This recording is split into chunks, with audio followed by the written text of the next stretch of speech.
অপরিকল্পিত এবং রাজনৈতিক উদ্দেশ্যে সাধারণ মানুষের মধ্যে উদ্বিগ্নতা এবং আতঙ্ক আশঙ্কা তৈরি করার জন্যে ইলেকশন কমিশন, আমরা এটা দীর্ঘদিন ধরে বলছিলাম যে গোটা ভারতবর্ষে আরএসএস পরিচালিত বিজেপি যে রাজনৈতিক দল, তারা একটি ফ্যাসিবাদী সরকার এবং সেই কায়দাতে তাদের প্রবণতাগুলো ফুটে উঠছে। ইলেকশন কমিশনের দ্বারা এসআইআরের নামে মানুষকে উদ্বিগ্ন, আতঙ্কিত এবং আশঙ্কিত করে তোলার যে পদ্ধতি, শুধুমাত্র কাদের ভোটার লিস্টে নাম থাকবে না তা নয়, যারা এই কাজের সঙ্গে যুক্ত সরকারিভাবে তাদের উপর যে ট্রিমেন্ডাস প্রেশার পড়ছে।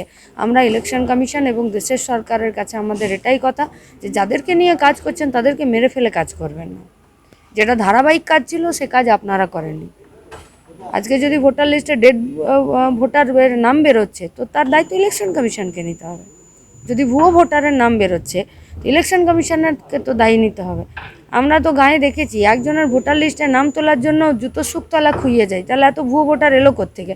তাহলে ভুয়ো ভোটার তো ইলেকশন কমিশনের খাতায় তো অন্য কেউ নাম তুলে দিতে পারে না, নাম তোলে তো ইলেকশন কমিশন। তাহলে যে কাজ তোমরা করেছো, যে কাজের দায়ভার তোমাদেরকে নিতে হবে, সেই কাজের জন্য গোটা রাজ্যের মানুষকে আতঙ্কিত করার তো কোনো মানে হয় না।